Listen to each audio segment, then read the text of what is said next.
देख रहे हैं अब तक न्यूज चैनल। अभी इंडिया अलायंस हो गया है, तो मालेगांव मध्य और बाह्य में आपका उम्मीदवार कौन रहने वाला है? अरे उम्मीदवार जनता के जो मन में है वो उम्मीदवार रहेगा जो भारतीय संविधान की रक्षा करेगा, धर्मनिरपेक्षता को बढ़ाएगा और महाराष्ट्र में सबके लोगों को दिलों को जीतेगा, वो हमारा उम्मीदवार रहेगा। ये तो ठीक है, ये पार्टी का भाषण है। उम्मीदवार कौन होगा मालेगांव? अभी होने दीजिए ना।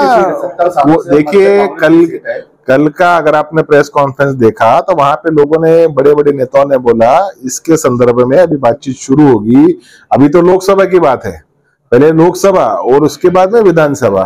तो जहां पे जो एडजस्टमेंट करना होगा वो करेंगे। हमारे पास अगर अच्छा उम्मीदवार है तो हम बात करेंगे, उनके पास अच्छा उम्मीदवार होगा तो वो बात करेंगे।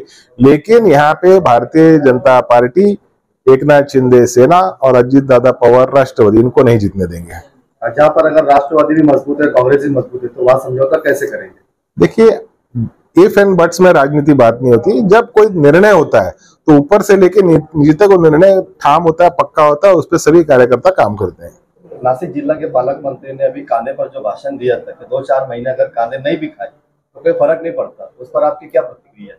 नासिक जिले के मंत्री को मेरा नम्र पूर्वक विनंती है कि अगर वो 2-4 महीने मंत्री पद छोड़ दें तो भी उनको कोई फर्क नहीं पड़ेगा। कांधे के लोगों के लिए अगर आप झगड़ा करने चाहते, रास्ते पे उतरते, 40% जो एक्सपोर्ट ड्यूटी केंद्र सरकार ने लगाई है उसके खिलाफ में अगर खड़े रहते तो हमको उनका स्टेटमेंट, हम कुछ उनके लिए अच्छा बोलते। लेकिन प्याज ही मत खाओ, मतलब जिस चीज से किसान को फायदा होने वाला है वो किसान के बारे में वो बोलना ही नहीं चाहते। मतलब किसान को पैसा मिलना नहीं चाहिए। भारतीय जनता पार्टी के नरेंद्र मोदी साहब ने कहा था कि किसान का दाम दुप्पट, मतलब डबल इनकम उसको होनी चाहिए। अगर 100 रुपए की लागत है तो 200 रुपए की उसकी इनकम होनी चाहिए, ऐसा नरेंद्र मोदी साहब ने कहा था।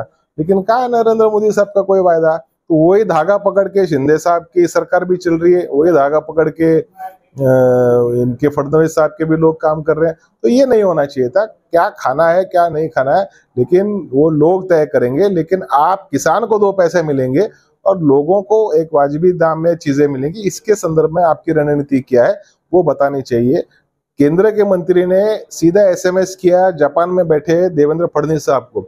उन्होंने बताया कि नाफेड खरीदी करने वाली 2410 रुपए में। महाराष्ट्र के कृषि मंत्री को मालूम ही नहीं, महाराष्ट्र के मुख्यमंत्री को मालूम ही नहीं, महाराष्ट्र के दूसरे उप मुख्यमंत्री अजीत दादा साहब को मालूम ही नहीं। उनकी प्रेस कॉन्फ्रेंस बाद में हुई, लेकिन जापान में बैठे देवेंद्र फडणवीस साहब ने ट्वीट के माध्यम से पहले डिक्लेयर कर दिया। तो इसका मतलब ये है कि महाराष्ट्र की राजनीति भारतीय जनता पार्टी चला रही है, शिंदे साहब नहीं। कार्यकर्ता मेळावा हुआ था पालक मंत्री, शिवसेना कार्यकर्ता मेळावा, उसमें उन्होंने मालेगांव शहर से लेकर बिना नाम लिए संजय राउत को मुंबई का भोंगा मतलब बंद करने की बात है, पर क्या कहेंगे? आपका अलायंस है उनके साथ? देखिए जिसको जो कहना है वो कहने दीजिए। अल्टीमेटली चुनाव आते आते जनता का भोंगा बजेगा और वो भोंगा बजने के बाद जो लोग हैं वो कहां से भागने वाले हैं उनको भगाएंगे।